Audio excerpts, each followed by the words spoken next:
How's it going, everyone? Welcome back. Hopefully everyone is having a lovely day. Bengals Bills gonna meet under the lights for the third time in the last year now. Previous two matchups, the first game obviously a very shortened game. Second game, big game in Buffalo, a snow game where the Cincinnati Bengals looked dominant. They looked dominant in that game. They looked dominant in the first drive. They played the game, the first game of the season against the two, or when the two teams matched up. The run game was looking good. The pass game was making the passes it needed to make. The defense played stellar in that postseason game. And of course, Bengals are going to come in playing with a lot of confidence based off of that. Bills probably going to play with a little bit of a chip on their shoulder. But there has been a few changes amongst these two teams since the last time they matched up. One of the bigger ones for the Buffalo Bills. Bengals fans have heard of this name. Entering the draft, looking for a tight end. Bills go after one. Bengals stay put. Bengals might be a little bit of a weakness for them now is the tight end position. Bills might be able to completely game plan differently based on the fact that you don't have to be too concerned about a tight end. Bengals will try to utilize Irv Smith, but he just has not been effective the way they've seen Hayden Hurst, CJ Uzomah in the past. But Dalton Kincaid comes in for the Buffalo Bills. Last two games now there's been some injuries, has had a chance to step up, and boy, has he stepped up in a big way. 13 receptions, 140 yards over the last two games. Some injuries have coming up for the Buffalo Bills, giving Kincaid a chance to step up, giving him a chance to play, and boy, is that connection looking mighty fine early in the career of Dalton Kincaid with Josh Allen so far. They're going to go up against a Bengals defense that will do a really good job of containing, controlling, potentially locking down. I don't want to say locking down now when Stephon Diggs is out there, but potentially at least containing these wide receivers out wide. But they have struggled, and they have struggled on multiple occasions slowing down opposing teams' tight ends. We've seen George Kittle go off last week against this Bengals secondary. Dalton Kincaid could once again be another guy that does that this week. Hopefully, if you're a Bills fan, you want to see them focus on it. You want to see them focus on getting Dalton Kincaid the football, because that is going to open things up for this Buffalo Bills team. Because of the way it looks right now, I think you say, hey, Bills got to figure something out against this Bengals defense, of course, the way they played last time. But I think the Bengals defense, it's really been playing a lot better football these last couple of games. And it's a team that's been slowing down their run game. They slowed it down against the Seahawks. They contained CMC for under 60 yards on the ground. He had the big run early in the game, but after that, those Bengals are holding him put, forcing those second and longs, third and longs, forcing Brock Purdy to beat him. Purdy made some mistakes. Bengals won that football game. It could have been more handedly had it not been for a couple key mistakes there when it was driving the football down the field. But Purdy, Josh Allen, completely different monsters there under center. Josh Allen looked like he's playing really good football once again this season. Finally getting looked like he was toting that rock around a little bit more. Something we've seen Josh Allen do a lot in the past. Sometimes there's some concern when you have a franchise quarterback. You don't want to run the football too much, take too many shots. But that's part of Josh Allen's game. A big part of his game is being able to quickly be immobile, move around in the pocket, make some big plays, whether it be through the air or with his feet. We've seen it last week, 7 carries, 41 yards, getting back into the swing of things. They made some nice passes. Making some big plays, moving that Bills offense up and down the field. And a lot of people feel like, hey, there was a little bit of a rough patch there for the Bills, but we're going to see them start to figure things out here once again. We're going to see the Bengals and the Bills kind of come in here playing some of their best ball of the season. I think there's a good chance we do indeed see that. Let's flip things over to the Bengals side of the ball here. One of the bigger acquisitions, one of the bigger changes for the Bengals this offseason was bringing in Orlando Brown Jr. to help Joe Burrow stay upright. Burrow still took 3 sacks last week, but Burrow's the type of guy, he's going to take his sacks because he's going to try to extend plays. Anytime it's a third and long situation where it's like, hey, we'd rather punt or take the sack. Might as well take the sack, try to make a play. We see that quite often out of Burrow, but the protection was a lot better last week against a San Francisco 49ers defensive front that knows how to get to the quarterback. They're going to go up against a Buffalo Bills defensive front that, boy, they've been good. Boy, have they been good this season. What the way they've been playing. Second most sacks in the league so far for the Bills as a team.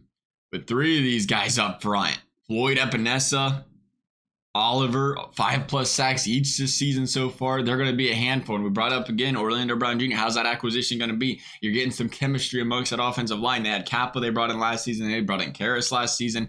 They got Jonah out wide to the right now. A different look for this Bengals offensive front, or offensive line front, we should say. And if they can give Burrow some time, give some protection, they can make some moves. He's gonna play.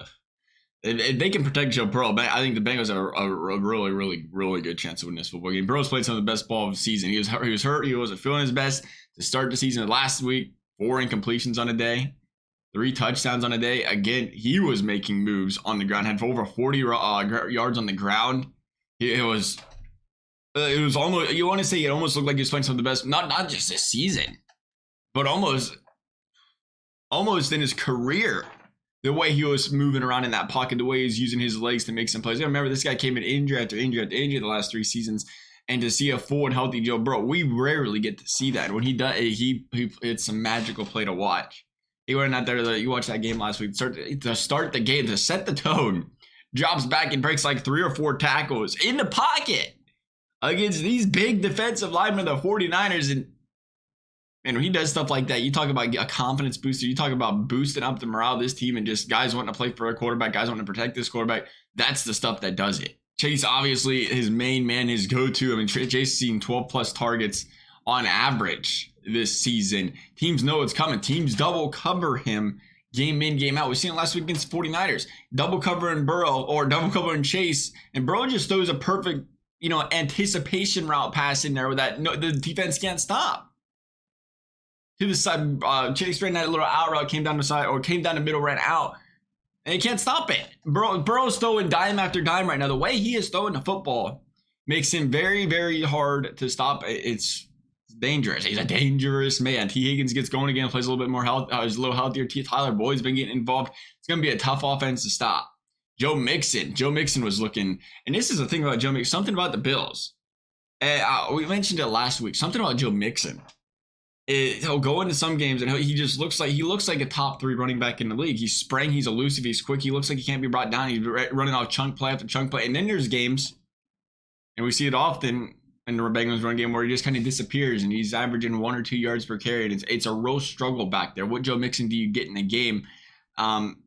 So far, we've seen the good side of Joe Mixon against the Buffalo Bills. We don't mean to over exaggerate by any stretch of the imagination. There's so many good running backs in the league, but just kind of putting it into a perspective, the way he looks sometimes on the field.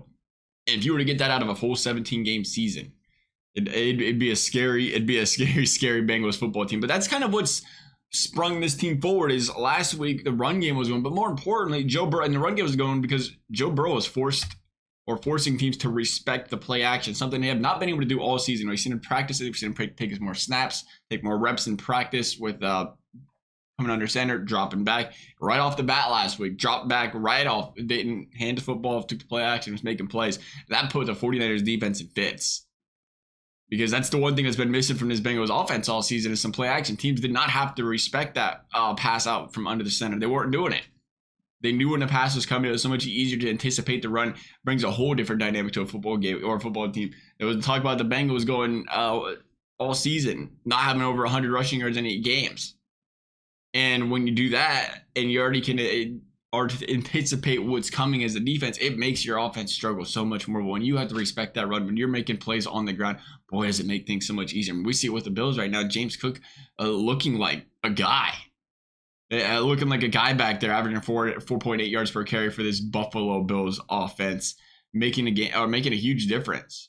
I think that's something the Bengals can contain is the James Cook run game, but I think they're gonna have a hard time containing Josh Allen. I think they're gonna have a hard time containing Dalton Kincaid. I think they're gonna put some points up in this football game.